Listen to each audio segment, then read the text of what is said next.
Alhamdulillah wassalatu wassalamu ala rasulillah wa ala alihi wa sahbihi wa mawala ma ba'd. Gimana pendapatnya antum? Mendingan maju ya? Maju dirapatkan. Nggih, maju Pak ya.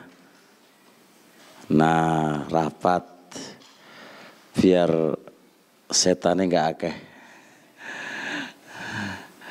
Nggih, monggo rapatin Pak, rapat Pak, maju. Biar rapat gitu. Pak bisa jangan menyendiri Pak. Nanti banyak setannya nanti itu.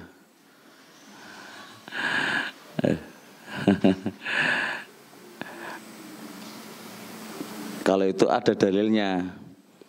Nabi dan para sahabatnya itu pernah dalam satu safar.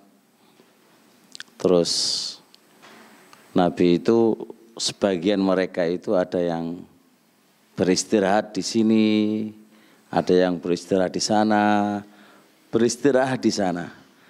Kata Rasul, inna tafarruqakum, perpecahan kalian semisal ini itu adalah dari syaitonnya. Padha karo ngaji, yang satu di sana, yang satu di sana, yang satu di sana.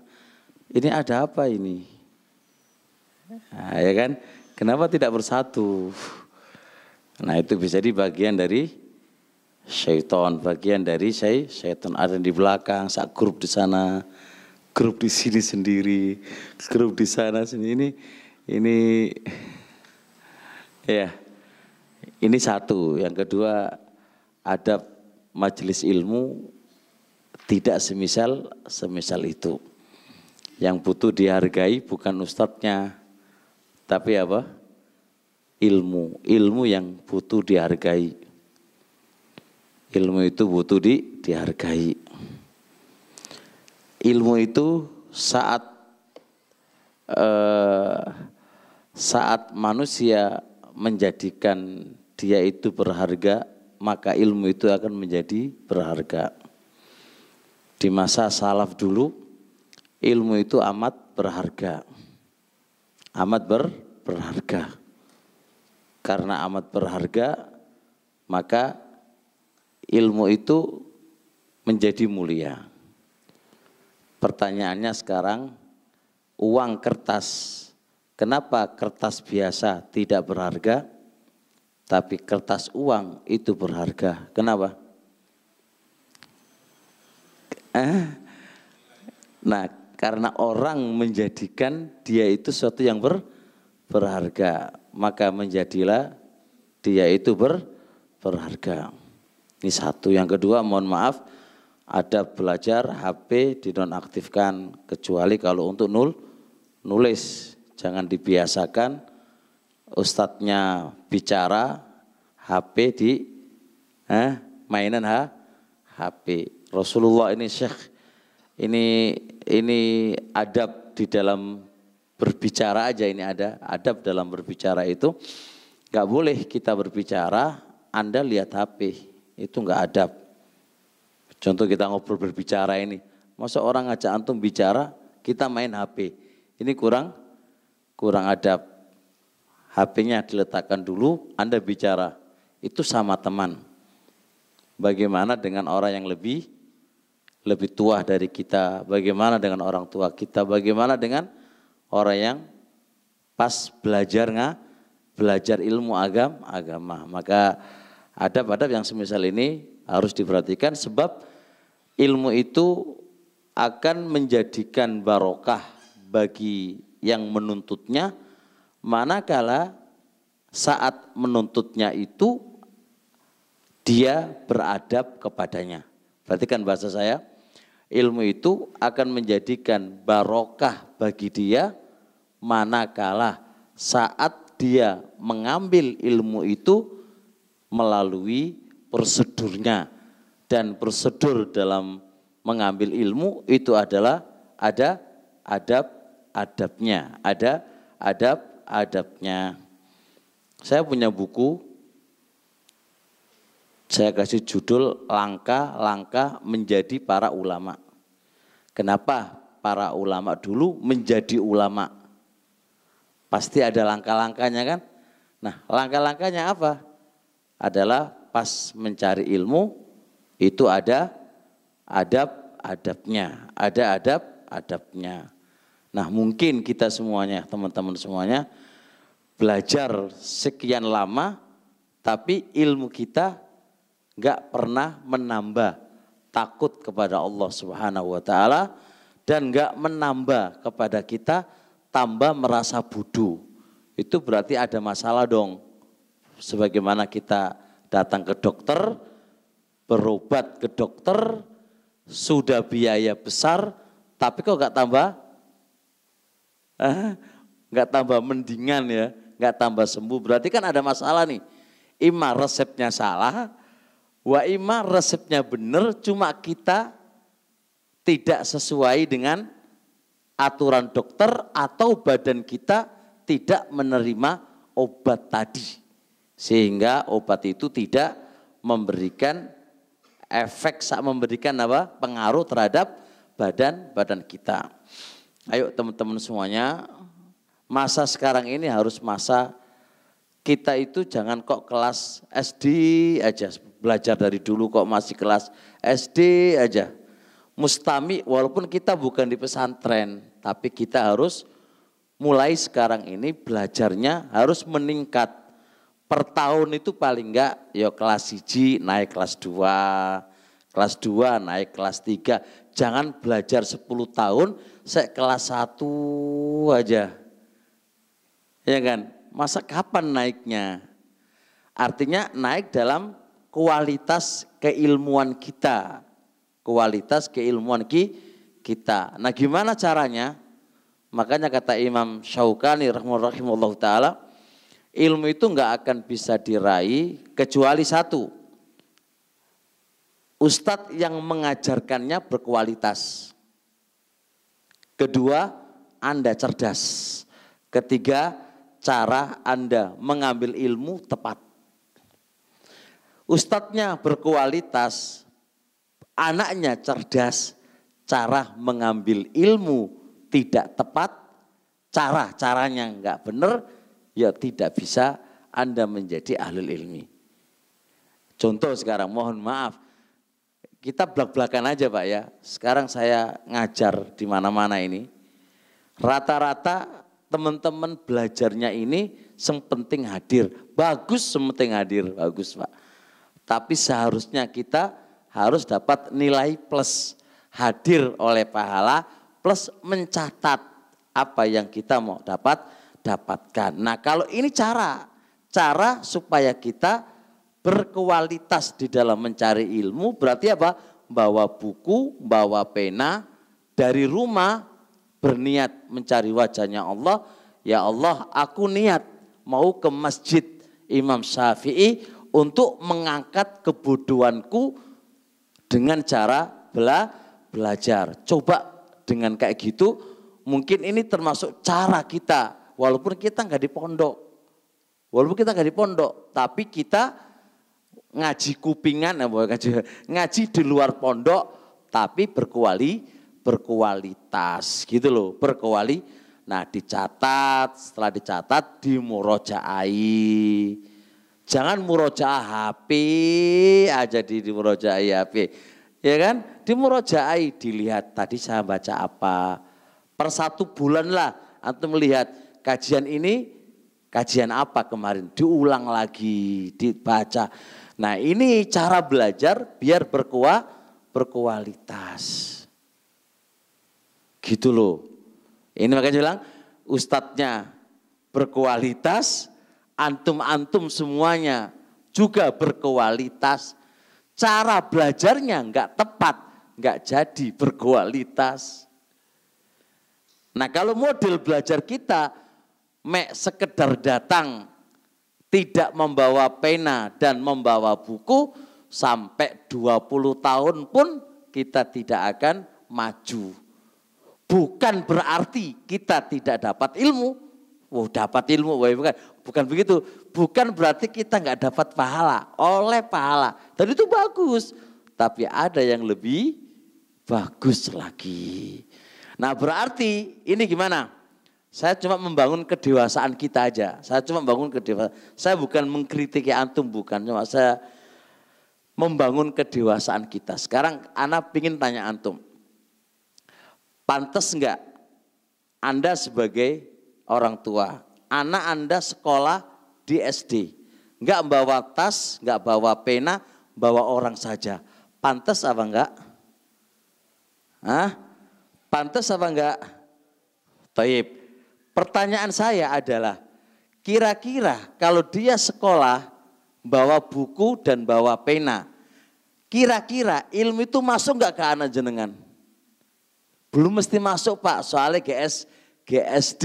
Tapi Anda, kedewasaan Anda bangun, itu ora pantes. Gak pantas aku sebagai orang tua. Sekarang jenengan-jenengan yang sudah menjadi orang tua. Dan insya Allah ketika antum belajar, bisa dipastikan 80% paham. Kenapa enggak bawa buku tulis dan pena? Sekarang kita harus ngaca dulu. Pantes enggak saya? Jangan ke orang lain.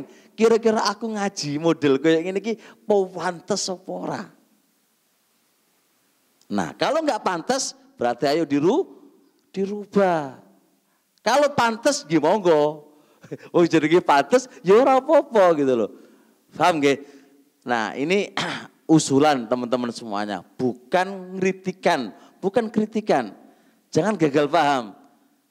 Nasihat itu kata Imam Syafi'i pahit rasanya. Siapa orang yang mau dinasihati? Pahit rasanya. Tapi apa akibat nasihat itu adalah manis. Karena tujuan nasihat itu apa? Iradatul khairi lil mangsuhi. Menginginkan kepada orang yang dinasihati kebaikan. Saya tidak ingin kecuali kebaikan. Biar berkualitas. Kita itu ngaji biar ada hasil. Bisa dipahami?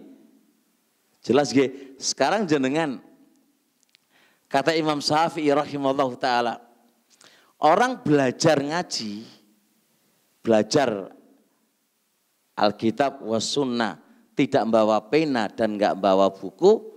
Sama saja Anda datang ke tempat gilingan gandum. Tapi enggak membawa gandum. Bisa ora?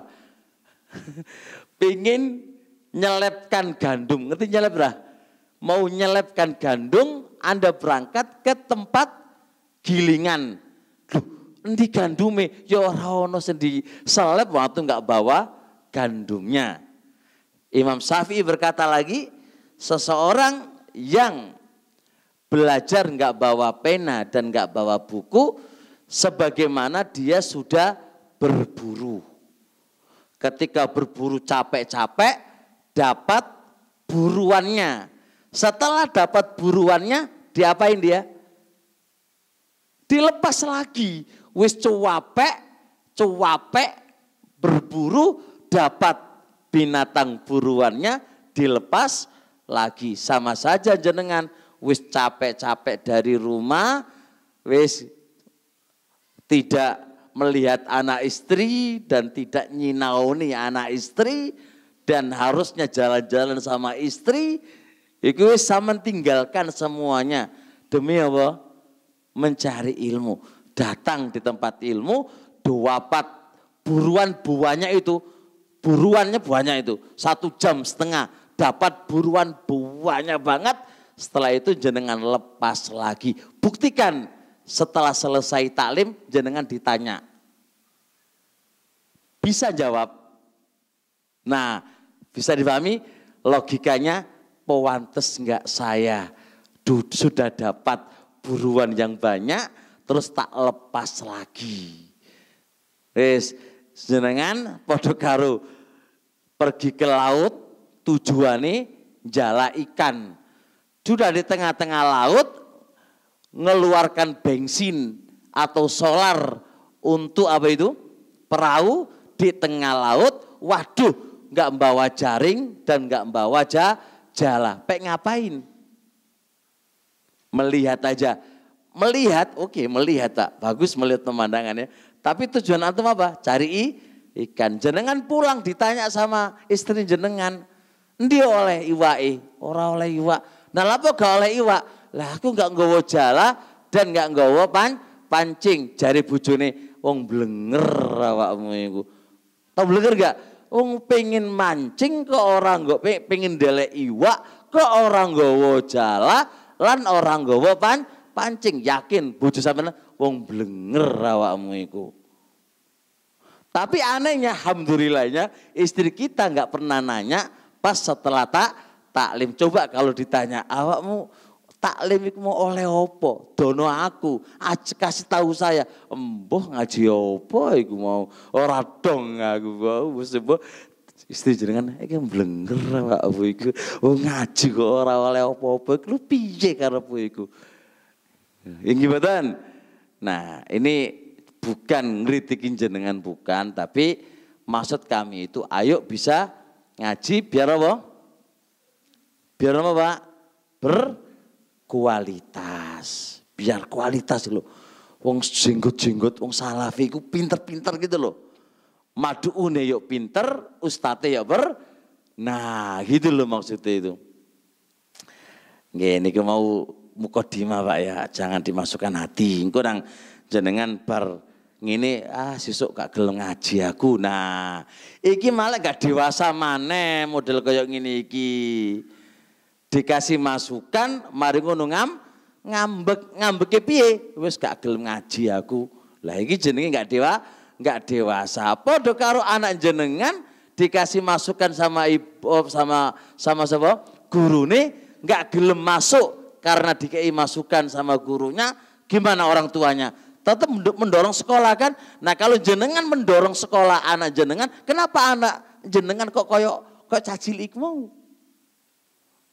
Maka kedua Pak, suri tauladan bagi orang tua adalah nular ke anak.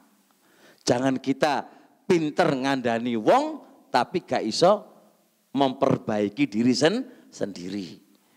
Nggih. Masuk pembahasan Pak. Kita coba jenengan lali coba bayangkan. Benang merah pertengkaran antara kita itu ada berapa benang merahnya Pak? 3 ya. 3 saya iling alhamdulillah ya. 3 kita wae paling iling. Apa 3 iku? Kurang ilmu. Kedua kurang apa? Kurang dewasa. Ketiga kurang apa? Tuh, lho maneh buka-buka man.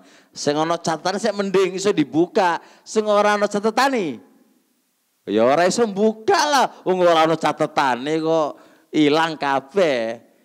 Yang nomor 3 kurang agama. Agamane kurang, ilmune kurang, kedewasaane kurang. Ya bejat kabeh urusane ya kalau 3 ini enggak ada. Kita ini baru belajar apa tadi kemarin? Kurang dewasa.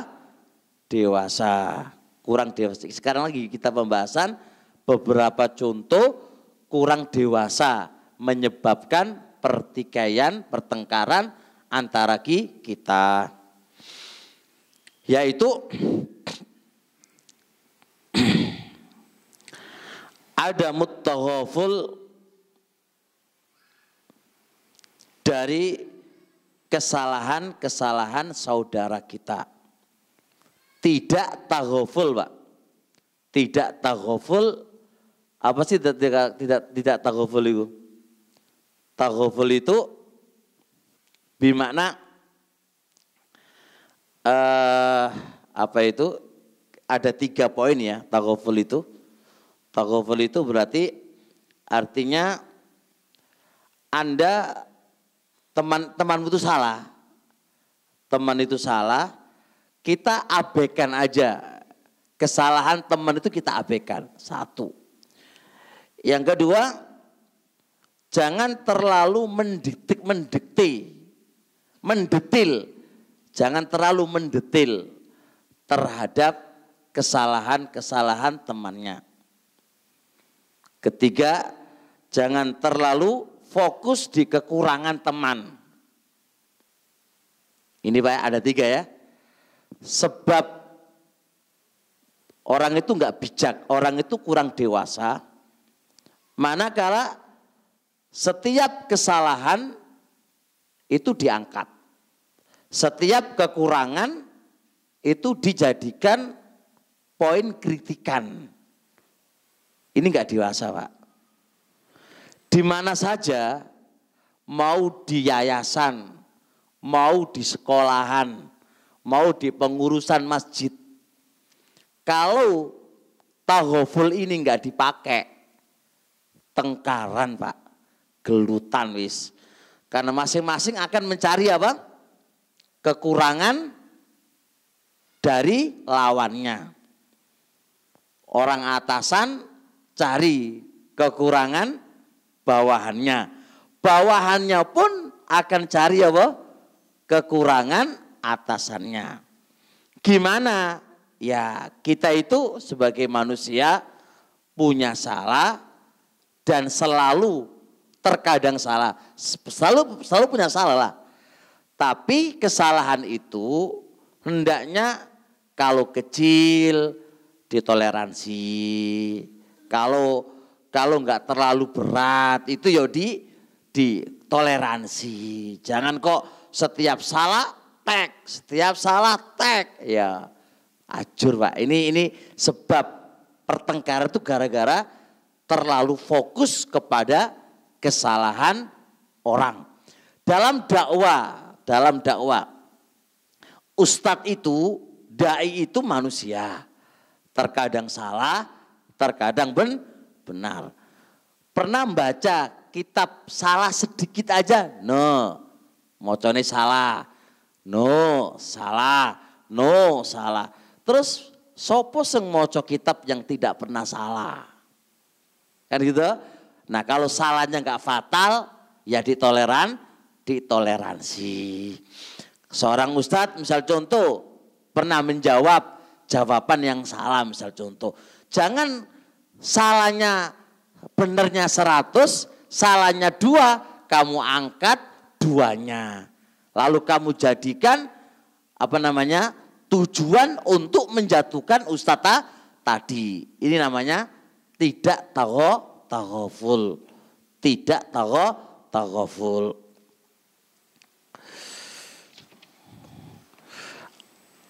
Abu Ayyub Asy-Sykhtiyani dalam kitab Hilyatul Auliya juz 3 halaman 5 beliau mengatakan begini.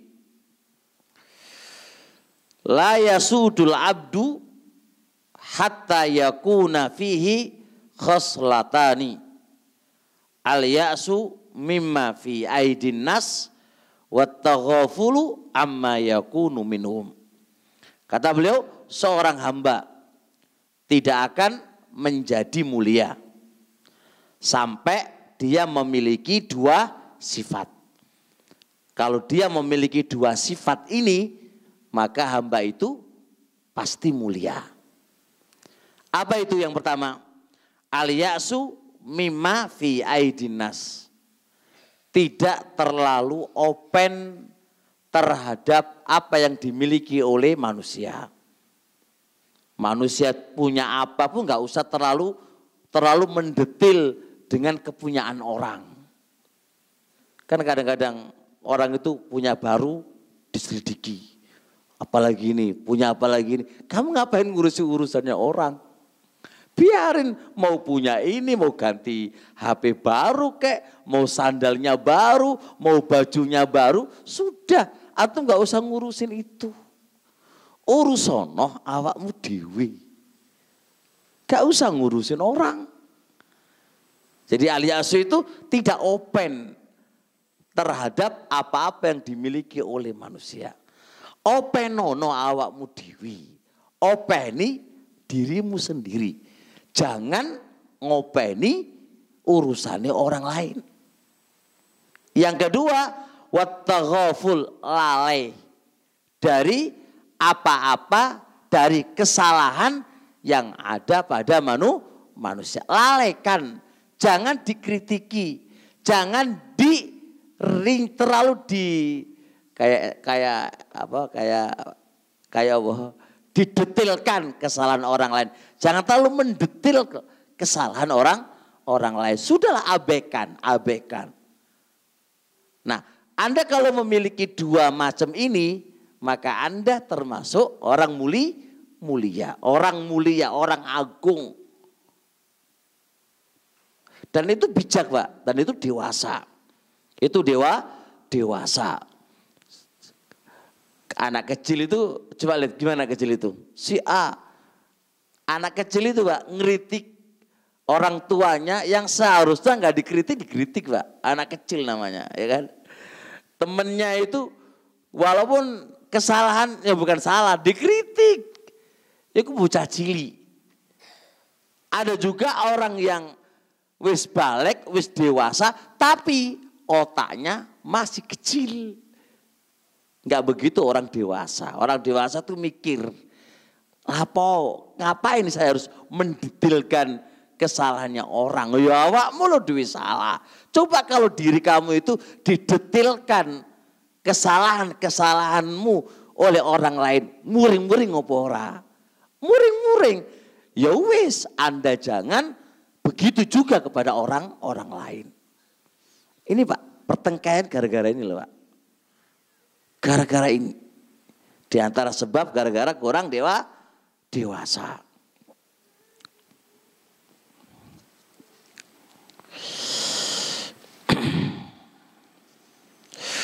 Kemudian taghaful itu Anda itu akan sehat Pak. Taghaful itu salah satu sebab Anda itu sehat. Kesehatan itu jenengan kalau ingin sehat, nggak usah ngurusin salahnya orang dengan mendetil.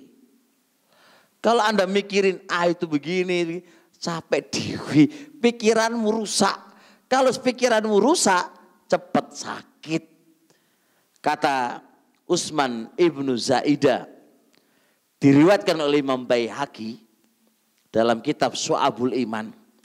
Al-afiyatu asratu ajza. Al-afiyah itu apa? Keselamatan dan kesehatan itu terletak di 10 komponen. Komponen Pak, ada 10 komponen itu. Tis'atun minha at-taghaful. 9 komponen Anda itu selamat dan sehat. Itu adalah 9-nya letaknya di taghaful. Jadi kalau Anda itu pengen sehat, pengen selamat, gak usah mendetil kesalahannya orang. Abaikan. Bertoleransilah, bermaafkanlah. Aman Pak jenengan Pak. Contoh nih kalau zaman Kak melarat diri, ketemu ustadz gini, ketahuan salah dikit gak kelem belajar. Ketemu ustadz satu lagi, ketemu apa kesalahan nggak mau belajar. Terus apa jadi nih? Ketemu ustadz ini nggak enak, ya stres dewi. Terus akhirnya gimana? Delok YouTube, wah YouTube ini kurang keliru. Ya udah, berteman sama si A, ada kekeliruan, ente nggak mau memaafkan, nggak mau bertoleransi. Terus mau berteman sama siapa? Stres dewi, kakek stres, kakek mikir, mari ngono nggak selamat awakmu, mari ngono berpenyakitan. Nanti ujung-ujung berteman sama kambing, wae. Kambing juga punya kesalahan. Wes gak punya teman sama siapa? Ya wes sama tembok kono. Tembok gak punya kesalahan, benda mati gitu ya. Tapi juga punya kesalahan, pas dia nggak tahu ketabrak, temboknya dibongkar sekalian. Ya stres. Jadi orang semisal ini itu nggak nyaman hidupnya, mikir aja. Tapi anehnya kalau untuk dirinya nggak pernah dipikirin, mikir hanya orang lain saja. Nah, kayak gini kan nggak ada yang ngantuk itu, ngantuk nggak ini? Pemain bola kok, pemain bola ada nggak yang ngantuk? Pemain bola ada yang ngantuk Pak? Nggak ada ya. Pemain ngaji Nggak ada yang ngantuk kalau pemain ngaji ya. Khair insyaallah. Nah, terus Al-Imam Ibnul Qayyim dalam kitab I'lamul Muwaqqi'in, supaya kita paham Pak bagaimana kita itu harus taghaful kepada guru-guru kita. Ibnu Qayyim mengatakan begini,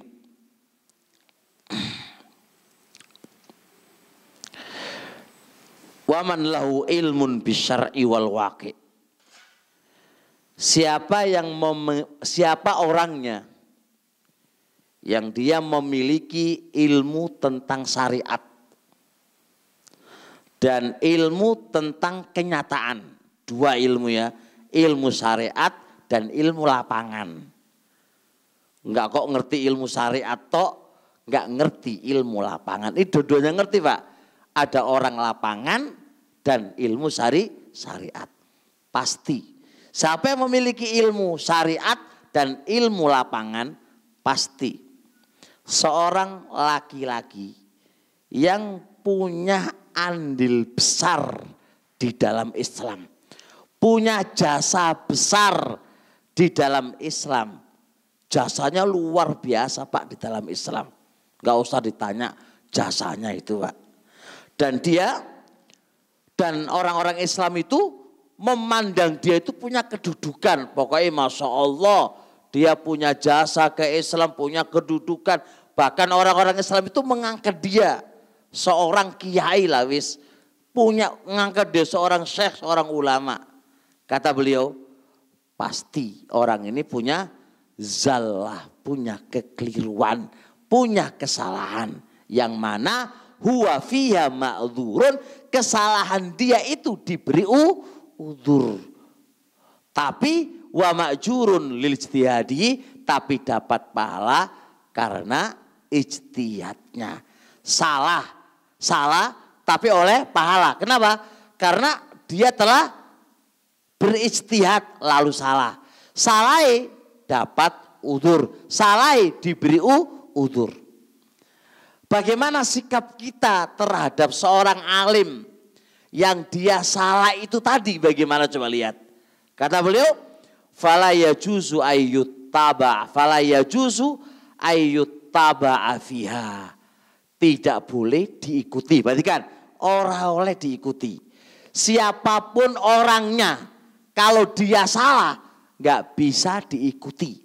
Siapapun, apakah dia senior atau junior, atau dia profesor atau doktor, atau dia sudah di luar negeri puluhan tahun, kalau salah tetap salah, tidak bisa diikuti. Cuma wala yajuzu an tuhdara makanatuhu wa imamatuhu wa manzilatuhu min qulubil muslimin. Tapi tidak boleh. Tidak boleh apa? An tuhdara makanatuhu. Kedudukan dia kita tanggalkan. Kedudukan dia kita jatuhkan. Dan imamannya dia, keimamannya dia kita jatuhkan. Dan kita jauhkan dia dari hati kaum muslim. Itu gak boleh. Coba lihat fenomena sekarang Pak. Seorang ustadz Ahlussunnah salah. Salahnya itu ya bukan salah yang fatal. Ya dikatakan salah sih ya menurut kamu. Menurut dia gak salah. Contoh nih. Terjadi masalah antara pengambilan dana Ihya Uturos. Walaupun saya nggak ngambil ya, saya nggak ngambil. Ini kan terjadi perbedaan antara sebagian ustadz boleh ngambil dana Ihya Uturos, yang satu apa? Nggak boleh mengambil dana Ihya Uturos. Terjadi perdebatan. Wes, gara-gara satu ini Pak, gara-gara ngambil apa? Dana ini langsung dijatuhkan martabatnya, dihantam kedudukannya. Apa mana Pak? Wes dijauhkan dari hati kaum muslimin. Padahal dia juga ada fatwanya yang dia pakai. Tuh ini lho Pak. Itu belum tentu salah loh. Dan dia insya Allah mengambil dana tadi pegangan dengan fatwa sebagian para ulama. Walaupun saya nggak ngambil Pak, nggak ngambil. Pengen aman aja, nggak ngambil. Dong apa lagi Pak? Lu ini praktekkan coba. Mek salah sedikit wis gak halus sunnah, wis dijauhkan dari kaum muslimin, dari dia wis semboy kok mana itu. Kasus lagi sekarang. Urusan BPJS. Sebagian teman-teman mengatakan BPJS itu enggak boleh. Karena bagi dia termasuk maisir, judi. Langsung datang komentar. Apa komentarnya? Ini Ustadz memiliki pemikiran khawarij. Kenapa dikatakan khawarij? Kenapa dikatakan khawarij? Keputusan kebijakan pemerintah dikomentari. Padahal sisi pandang yang dia katakan itu enggak pas menurut saya. Ini menurut saya loh pas. Antum keliru, memahaminya keliru. Karena sebagian teman yang membahas BPJS itu terkait dengan hukum syariatnya. Benar enggak sesuai syariat? Itu aja. Sebagaimana andai kata pemerintah membolehkan apa namanya? Bukan, membolehkan apa itu? Urusan pajak. Apalagi membolehkan apalagi luti apa? Apa luti itu? Luti. Perbuatan liwat apa? Homo. Kita bahas hukum homo haram. Terus antum langsung komentar, iki khawarij no. Ya enggak iso lah. Tolong pahami dengan baik. Jangan gagal paham. Ini memicu pertengkaran, memicu permusuhan antar dai satu dengan yang lainnya. Padahal dia hanya membahas hukum syariatnya. Hukum syariatnya, benar enggak? Ini maisir apa enggak?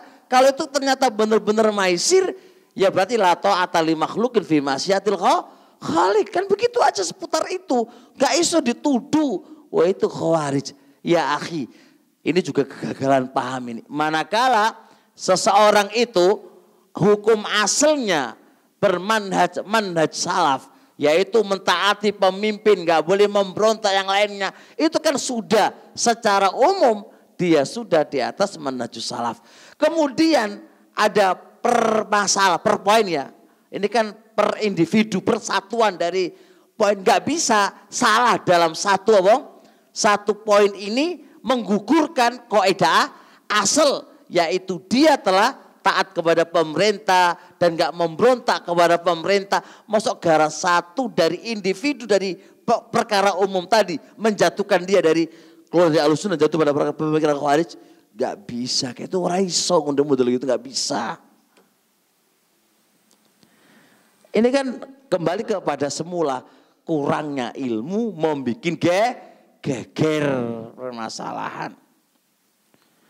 Sudah kalau anda kata itu salah dan dia Ahlussunnah insya Allah dan dia selalu mencari kebenaran dan usul mereka usul Ahlussunnah, ya udah salah gak usah diikuti, sudah selesai.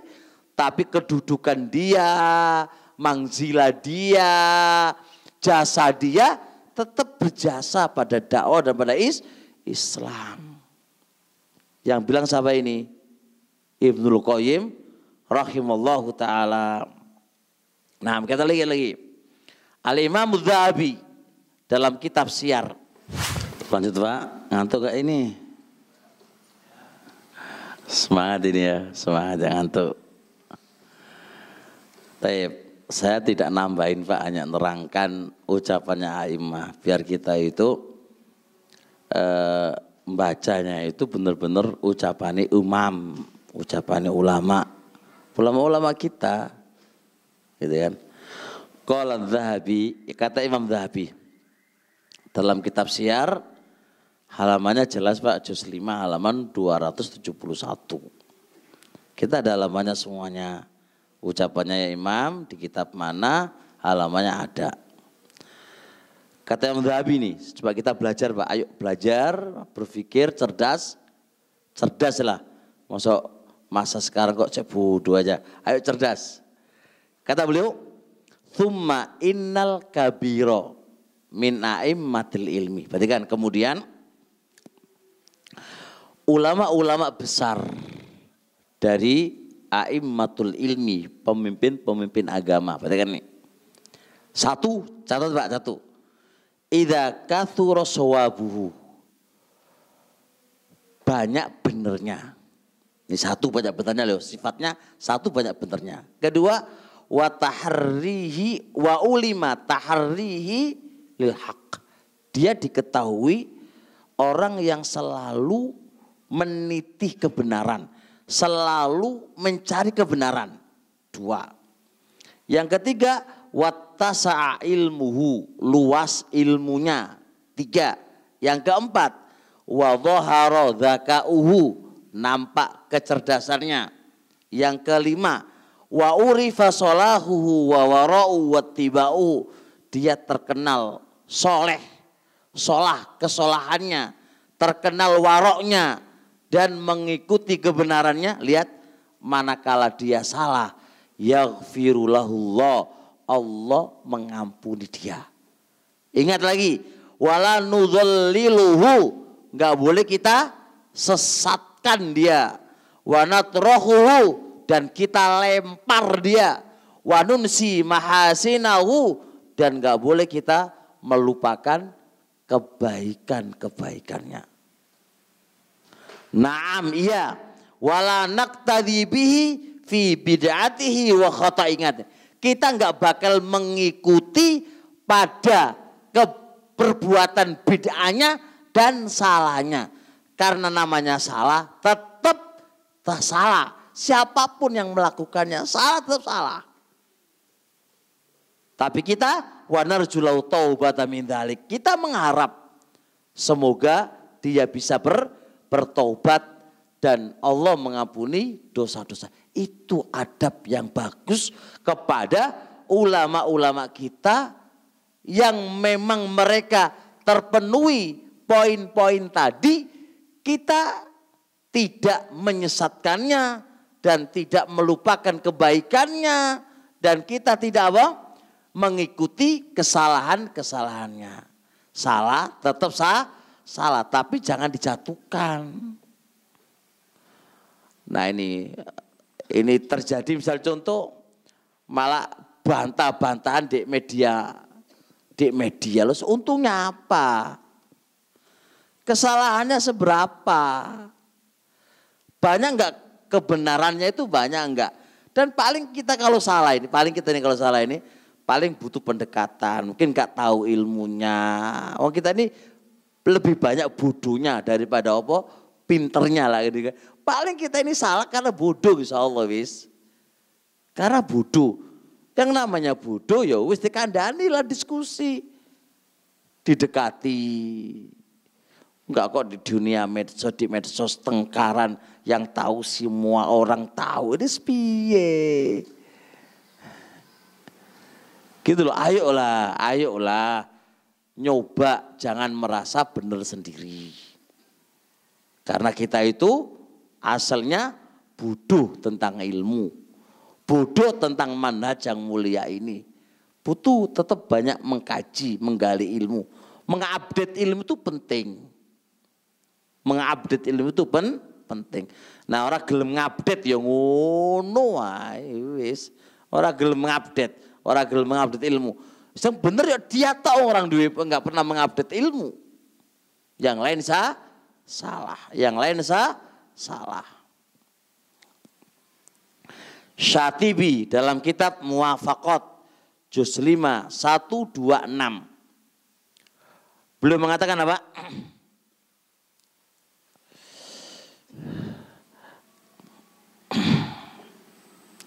Masya Allah, hampir mirip ya. Anna zallatal alim, kesalahan seorang alim Pak. La yasihu i'timadu wal akhdhu biha, enggak tepat dijadikan sandaran dan enggak tepat untuk diambil. Karena apa? Karena salah. Wong salah kok diambil. Kan itu kan? Li'anna mawdu'atun ala mukhalafatin lisyar. Karena udah jelas. Dia diletakkan untuk menyelisih syara. Berarti gak usah diambil dan gak usah dijadikan pegangan. Cuma lihat. Lakin la yang bagi ayung sabasohibuha ila taksir. Tapi gak sepantasnya kita sandarkan kata taksir kepada pelakunya. Kata taksir, apa taksir itu? Panci ini dia itu terlalu mengabaikan, terlalu bodoh, terlalu nggak ngerti. Ini jangan dinisbahkan kata-kata ini kepadanya. Taib wala ayyusanna alaihi biha, dan nggak usah dicaci maki dengan kesalahan tadi. Wala yang takisu min ajliya, dan jangan direndahkan dikarenakan kesalahan tadi.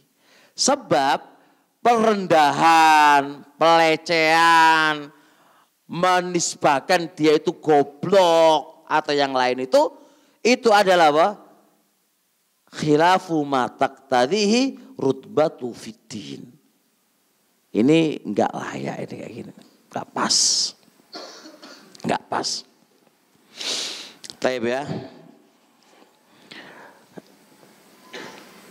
Ada ucapan muka yang bagus banget. Berupa kayak seorang yang ustadz atau seorang alim Pak yang lebih banyak benernya ketimbang salahnya. Ya kan? Yang mana itu bukan urusan pondasi lah, masih deretan Ahlussunnah wal Jamaah. Itu ibaratkan kayak air. Air itu kalau banyak terkena barang najis itu nggak berpengaruh Pak. Kayak air laut.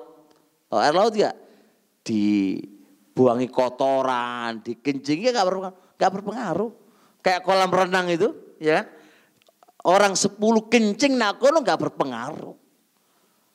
Rasanya tetap air, warnanya tetap warna air, rasanya juga nggak berpengaruh Pak. Karena apa? Airnya banyak. Jadikan orang yang baik banyak benernya, banyak jasanya itu semisal ini. Contoh, ya takmir masjid itu kan wis luar biasa tuh Pak. Wis banyak berjasa di masjid itu. Ya suatu ketika salah lah, beli AC nggak tepat atau beli lampu mau mati wae. Ya mosok salah ngono kemudian sama kritiki wis gak pantas jadi takmir masjid, pantas iku tukang bakso ngono wae lah iku jenenge kan elek. Mosok salah sedikit sudah Anda cemooh, Anda kritiki. Gitu loh, mbok yo ayolah. Kayak istri Pak. Istri itu banyak benernya, banyak banget. Suatu ketika dia nggak masak, suatu ketika rumah kotor, antum datang, welek kritik, wah habis istri apa ini, model apa ini, wis nami gato, wis. Iku lho, samarku kena jin to kena opo sih? Masa kayak gitu loh. Ini namanya nggak dewasa, Anda itu nggak dewasa. Kayak bocah cilik itu namanya. Ini yang suka bikin masalah ya karena kurang dewasa ini.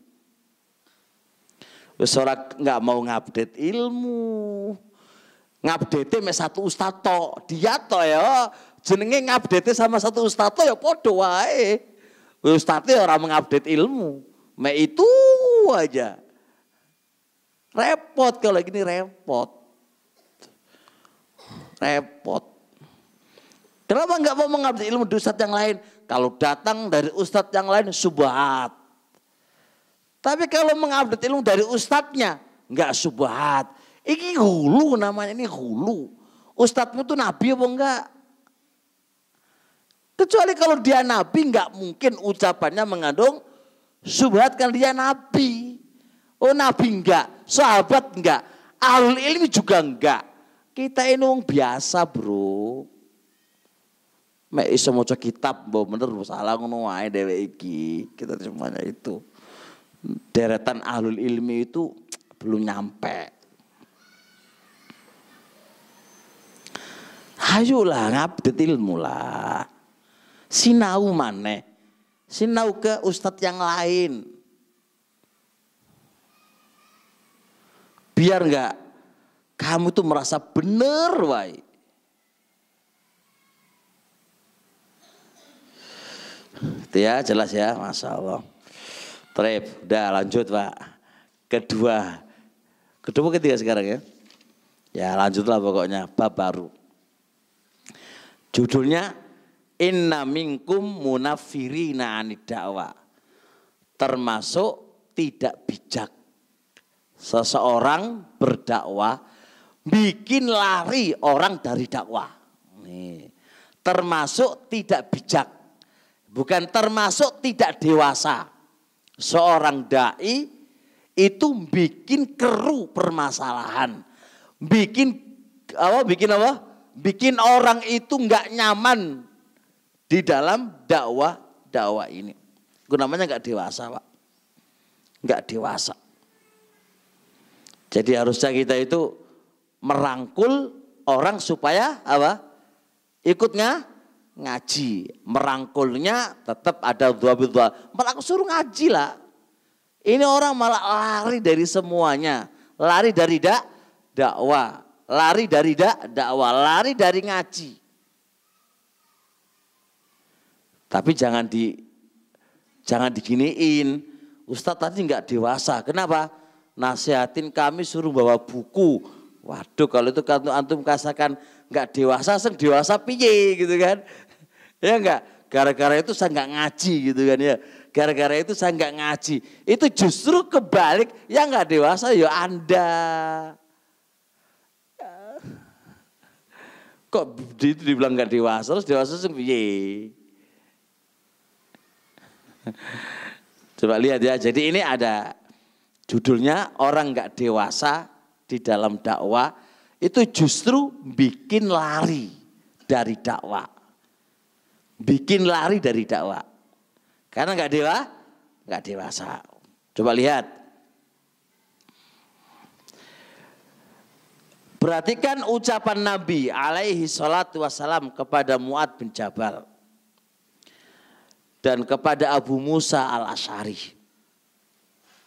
Manakala Rasul itu mengirim keduanya ke negeri Yaman. Lihat apa pesannya Nabi sebagai dai. Lihat apa pesannya Nabi sebagai dai. Yassira wala tu'assira. Wa basyira wala tunaffira. Yassira, wahai dua orang, bikinlah gampang. Jangan bikin mereka sulit. Berikanlah, wahai dua orang, kabar gembira kepada mereka. Jangan membikin mereka lari. Berarti kan ini dakwah kepada penduduk Yaman. Dan penduduk Yaman itu apa? Rata-rata ahlul kitab. Bukan orang bodoh Pak. Ahlul kitab. Memegang kitab. Itu pesannya Nabi. Ojo nggawe susah, nggawe gampang. Ojo nggawe susah, nggawe gampang. Nggawe gampang lah. Ojo nggawe susah. Ojo kaku-kaku, ojo nggawe lari orang. Ojo terlalu apa jenenge terlalu ganas-ganas lah itu kan. Terus ojo nggawe kabar gembira lah, ojo nggawe lari orang. Nah, berarti bab ini supaya tidak membuat lari orang, maka berarti dakwah itu butuh hikmah. Meletakkan sesuatu pada tempatnya. Butuh hikmah Pak. Butuh bijak.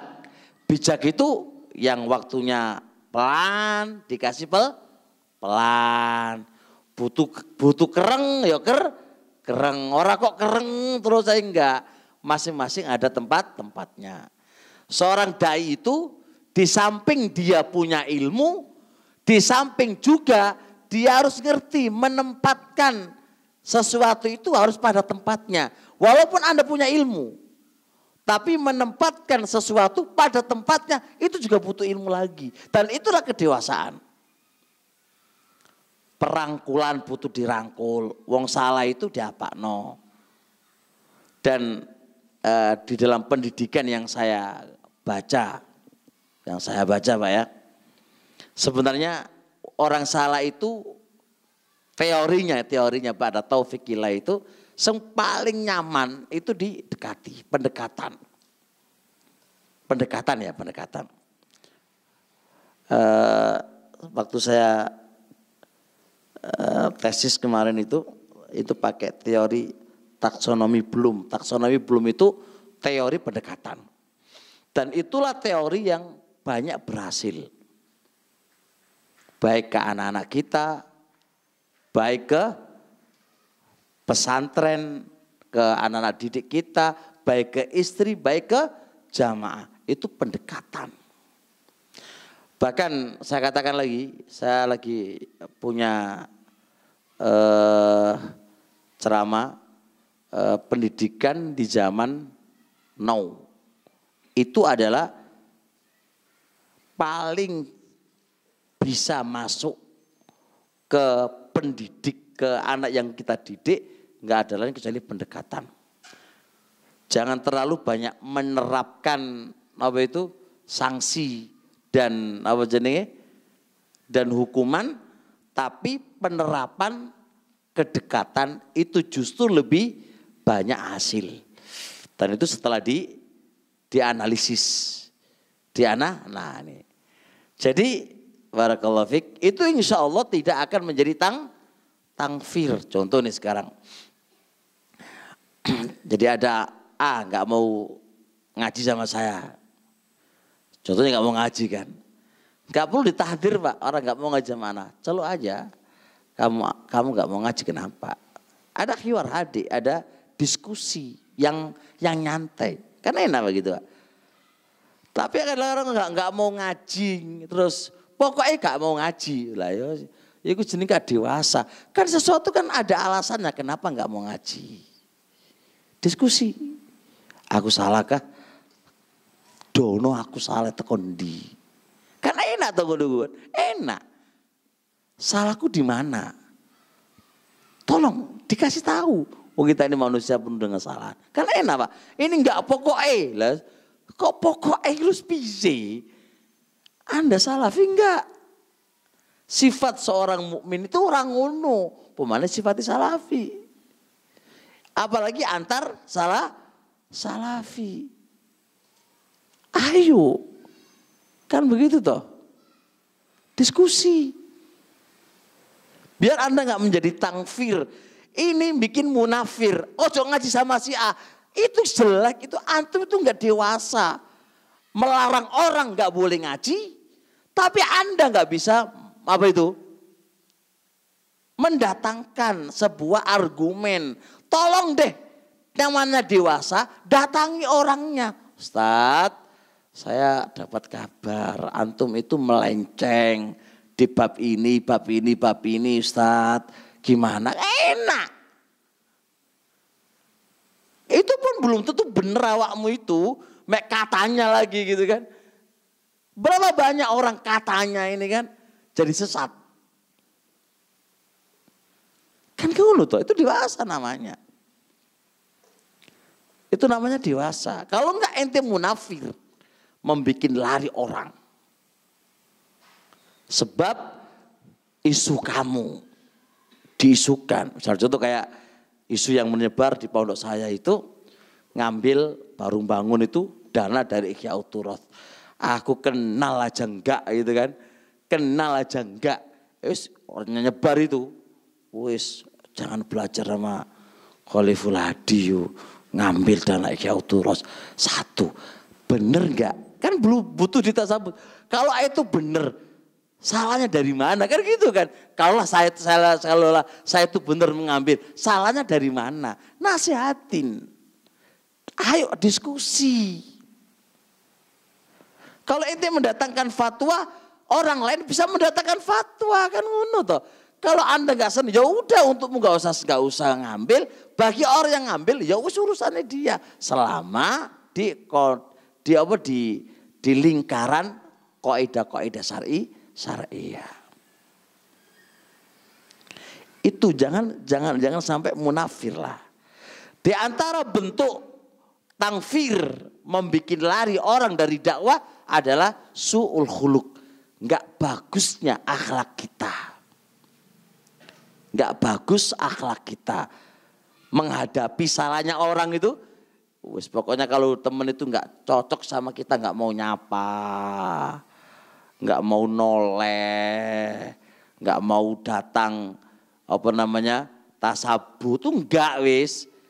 Justru perbuatan yang semisal ini bikin lari orang, bikin geger. Karena apa? Karena Anda tidak berakhlak. Ini enggak dewasa. Nah, makanya kata para ulama ini, yajibu ala da'i, wajib bagi da'i, ayat ta'allama uslubad dakwah, harus belajar uslubnya dakwah. Apa uslub itu?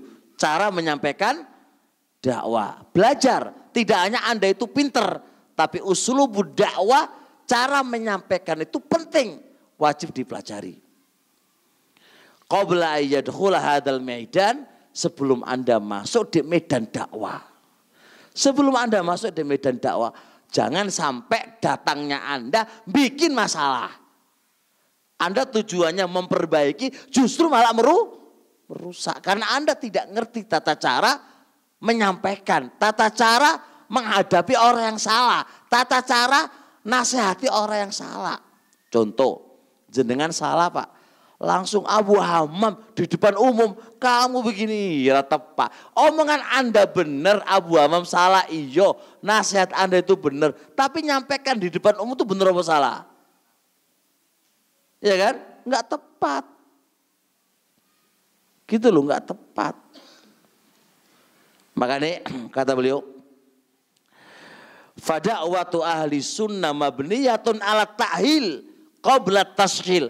Dakwah ahli sunnah itu dibangun ala ta'hil, memiliki kemampuan sebelum Anda sibuk. Sakgurunge Anda sibuk di dalam dakwah, ilmu dulu. Anda harus punya ilmu, punya ta'hil. Ta'hil itu kemampuan, punya kemampuan dulu, baik keilmuan atau menyampaikan. Jangan langsung terjun. Jangan langsung terjun. Coba wong sales, ngerti sales dunia Pak? Sales adalah duit. Wong sales lho Pak, itu ngomongnya sopan, nerangno luwih enak, gimana caranya apa? Dagangannya lah laku. Itu sales Pak. Gimana dakwah ini? Harusnya lebih apa? Lebih layak lagi bagaimana cara menseleskan dakwah ini diterima oleh umat. Orang kok ngaji terus nggak sama dengan Anda contohnya.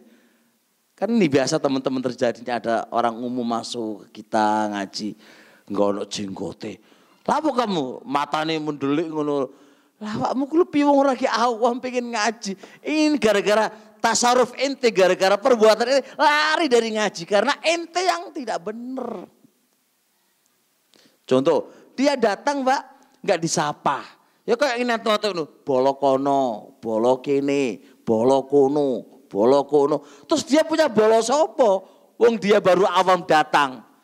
Ya kan? Nggak diajak ngomong, alah ini ngaji opo ngene iki. Wes gak usah ngaji. Terjadi real. Pemane umahat. Ya ngono ngajine kotak-kotak. Grup kono, grup kene. Iki lho opo ngaji. Nah besok ngaji jangan diulangi lagi gitu, orang dewasa kan. Kalau orang itu dewasa aja ngono modele ngaji. Kumpul kabeh. Aja kono nang kono. Nah ini mulai rapi lah mulai. Tapi mulai mundur lagi tuh. Mulai maju mundur mana iki. Wis gagelane iki. Wis. Hah? Apa? Oh jaga benteng. Wis. gegere loro Ustaz, tuwa Ustaz. Gegere iki wis sebenarnya gak kurang kebiasaan wae. Numpak sepeda sak jam 2 jam ae kuat kok. Kuat apa ora? Kuat, soalnya biasa. Duduk sak jam wis aduh sini. Ngantuk pisan. Khair insyaallah. Nah, coba sales Masya Allah. Dia nyampaikan sebarang itu senyum. Mono nyampaikan kok muring-muring lebih. Nyampaikan mana ada sales. Terus nyampaikan barangnya sambil mencucu lambene. Kira-kira terima apa enggak? Ya Allah lambene Masya Allah. Ceriwi, senyum. Ya baru laku Pak. Nah iya apa jenisnya. Jualan apa? Jualan nasi goreng atau jualan geprek atau apa itu. Terus yang jogo, yang jaga itu mencucu wae. Wes gak usah tuku nak ini wes gak usah wes. Iku lu sales barang Pak. Dakwah ya koyo ngene. Oh joko mencucu wae. Senyum lah. Ajak ngomong lah yang datang itu. Jangan bikin tangfir, bikin lari orang. Makanya terkenal wong jenggo-jenggo itu angker. Wah angker pol, nggak pernah senyum blas. Ketemu orang awam ora senyum blas. Lapo apa merasa senyum itu lapo? Apa itu? Tabassumuka itu sodako, ya kan? Tasodak walau antal akhaka biwajhin talqin. Kamu bertemu sama saudara kamu mukmin dengan wajah ceria, itu sodako. Apa maneh sama orang mukmin yang lain yang multazim lah, itu saudara ente umum selama dia muslim. Itu hendaknya kita tampakkan wajah ceria ketika ketemu. Ora kok wajah sawangar kok ketemu musuh berperang ae lah. Iki real, makanya ojo ngono-ngono lah. Ayo senyum. Sebetulnya ojo senyum akhwat dewi ngono ya. Akhwat senyum. Ini lucu banget ini. Ada orang yang salafinya sejati kencenge pol wis. Sama orang awam itu goyang-guyu ngono, Pak. Tapi sama salafi yang tidak sepemahaman, Masya Allah. Beli berapa? Oh, bahasanya tinggi banget. Beli berapa? Ngono. Iku lu koncomu sama-sama mendakwakan Ahlus Sunnah. Koyok ngono wajahmu iku piye? Jelas toh? Kalau dia kurang nggak sama dengan ente tuh gini loh. Ana juga heran Pak. Orang nggak sama dengan dia itu loh. Kok bisa disikapi Anda itu pasti benar dan lawanmu itu pasti salah. Saya nggak mumet mikir Pak. Jadi Syekh Ibnu Utsaimin, lu kok bisa Anda punya pemahaman ini? Padahal ente nggak punya wahyu dari Allah. Kecuali Ustadz itu punya wahyu gitu kan ya. Lo wahyu orang duwe, lah podo orang duwe wahyu lo. Kok iso Anda mengklaim diri Anda itu paling benar, yang lain salah? Kok iso Anda nggak mumet Pak itu? Kok iso? Padahal moco kitabnya yo gak sempurna. Podo gak sempurna. Dewek moco kitab yang gak sempurna. Kono apa maneh? Atau lebih banyak. Tapi tetap kekurangan. Kan gitu ya. Oke, jelas ya. Masya Allah.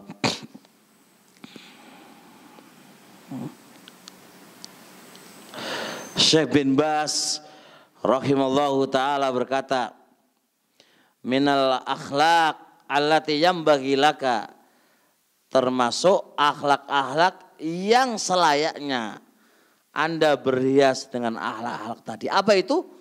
Antakuna haliman fi da'watik. Hendaknya kamu itu santun dalam dakwah kamu, santun. Terus rafiqon fiha, lemah lembut di dalam dakwahmu. Mutahammilan soburo, sabar dan mutahammil, menanggung, mampu menahan diri, mampu memikul beban. Mutahammil mampu memikul beban dari celaan, cercaan, sabar. Iya kawal ajalata, hati-hati tergesa-gesa. Ini nasihat Syekh bin Baz. Nasihat Syekh bin Baz, iya kawal ajalata, hati-hati tergesa. Jangan tergesa-gesa nulis tulisan ngeritikin orang.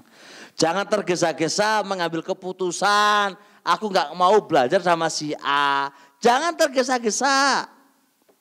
Iya kawal unfa wasyiddata, hati-hati jangan terlalu kaku dan kasar.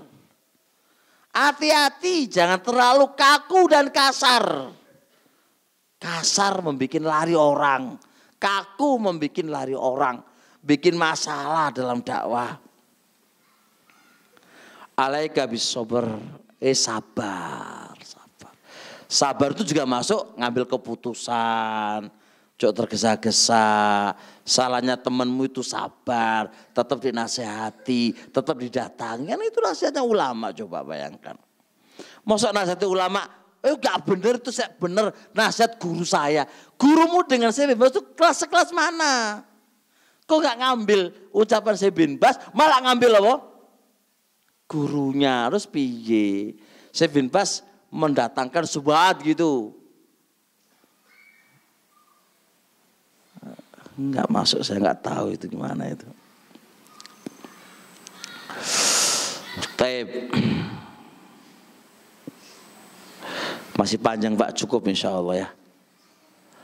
Taib, sedikit lagi, satu lagi. 7:30 Pak ya. Siap enggak 7:30?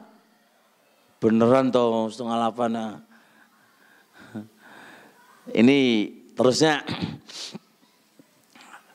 bentuk ketidakdewasaan yang membuat geger masalah adalah adamu ihtiramis sabiqina fil khair. Tidak menghormati pendahulu-pendahulu kita di dalam kebaikan. Ini enggak dewasa. Contoh, ini masjid Pak, pasti ada orang-orang lama yang ngurus masjid. Wes, ketika antum sudah jadi ketua yayasan atau apa, orang-orang itu kamu lempar semuanya, saduin kan. Ini enggak dewasa. Dia itu loh orang-orang apa? Muassis. Nih kita mungkin sudah doktor, udah sekian. Pendahulu-pendahulu yang babat dakwah. Yang babat dakwah Pak, mungkin enggak berkelas. Yuk ngajine yuk ngono lah, wong jenenge orang-orang dulu. Wis, ini buang aja ini. Enggak berkelas. Enggak punya titel. Enggak keluar-luaran, enggak keluar negeri. Iku lho enggak dewasa. Model dakwah kayak gini ini. Muliakan orang-orang pendahulu kita dalam kebaikan. Sebab mereka, kita ini apa? Hanya ngikut. Dan ini saya bilang demi Allah, kita kalah dengan kelompok seberang. Orang seberang itu Masya Allah Pak, selalu ngomong begini. Awan dewe ini bisa begini ini, tidak ada lain kecuali karena apa? Barokahnya Pak Yai kita. Barokahnya pendahulu-pendahulu kita, guru kita. Dan saya katakan, saya pribadi bisa kayak gini ini, itu enggak ada lain kecuali barokah guru-guru kita. Apalagi guru saya yang mendidik anak dari kecil adalah Ustadz Aunur Rafiq Gufron. Saya bisa begini enggak ada kecuali dari beliaunya. Ini berkat beliaunya, barokah beliaunya, saya bisa begini ini.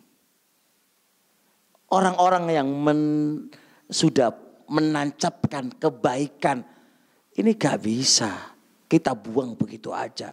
Kita hormati beliau, kita doakan beliaunya. Gak bisa dibuang begitu aja. Gimana? Ataupun ada kesalahan, taruhlah kesalahan ada. Maka kesalahan orang-orang yang memiliki andil besar dalam dakwah ini, kenapa gak ditoleransikan dengan kebaikan-kebaikan yang ada. Yang itu kebaikan lebih banyak daripada kesalahan. Yang kesal bukan masalah manhajiyah. Paham ya kawan? Jadi orang-orang pendahulu kita dalam membuka lahan dakwah, menyebarkan dakwah di Indonesia ini, dakwah Ahlussunnah ini, berkat mereka ini, keberkahan mereka ini, kita nggak bisa menutup mata dari andil-andil mereka semuanya.